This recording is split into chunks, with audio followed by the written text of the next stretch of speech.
My father was a drug dealer, so I was around. Is that right? Oh, yeah. Your father? Mm-hmm. Wow. My father sold heroin, cocaine, and weed. To you? No. No, I was actually pretty much a teetotaler into my 20s because I was so in that world that I wanted nothing to do with it. So when you were a little kid, you were aware he was doing this? I'm 5 years old at the kitchen table. My dad, by the way, this is 1972. This is not like now, like you're sitting here smoking. Right. My dad in 1972 would sit at dinner and smoke joint after joint, and we'd all contact high eating our macaroni and cheese. Nixon's on the TV being impeached, and I'm like out of my mind. Wow.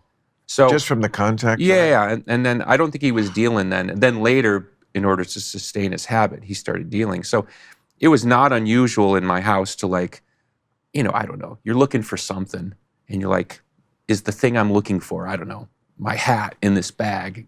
Nope, it's not in this bag. You open this other bag. It's like 8 pounds of weed. You know what I mean? Like in the kitchen, just, that's the weed stash. Were you aware of what it was? And that it was illegal? Oh, yeah. Were you aware? My dad used to take me on drug deals. As collateral? No, he'd leave me in the car, I guess, to keep me safe. Oh, well. But you know enough about that culture. Like, he would go in to do a deal, and I'd be in the car for 3 hours by myself while he's in there doing whatever they were doing. Wow.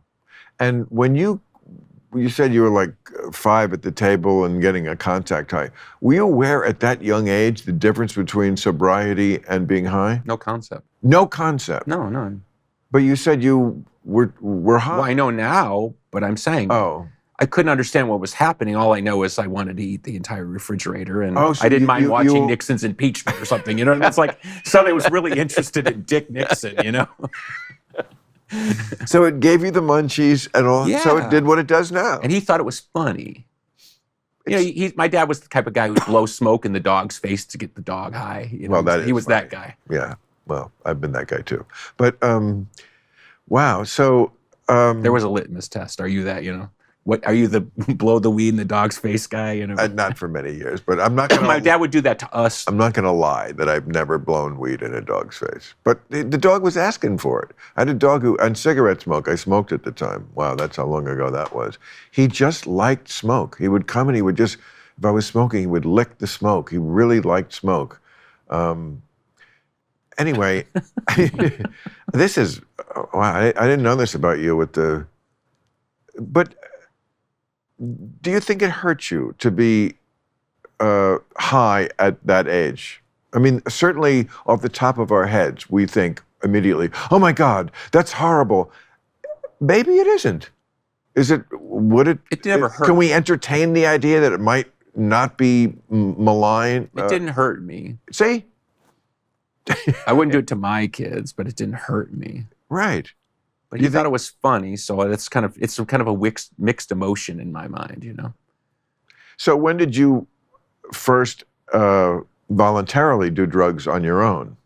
21, 22. Wow, so you waited. Oh, yeah. Because I hated, you understand, I'm living with my father when I'm 17, 4 o'clock in the morning, boom, boom, boom, boom, back door. It's some guy I've never seen. Right. Where's your father? Right. Coming to make a drug deal. Of course. Drag my dad out of bed. They go up, lock the door, and I'm, these guys all carry guns, and it wasn't. Wow. So I was living like a really bad Tarantino movie all the time. Right. Wow. And we had guns in the house. We had, stolen lawnmowers. You know what I mean? It was a weird. It wasn't Sanford and Son. You know what I mean? It was weird. Boy, you're so lucky having such a colorful childhood. That's what he said. And what was your... Hey, thanks for watching the clip. Hit the subscribe button now so you never miss out on our Club Random content that's posted daily.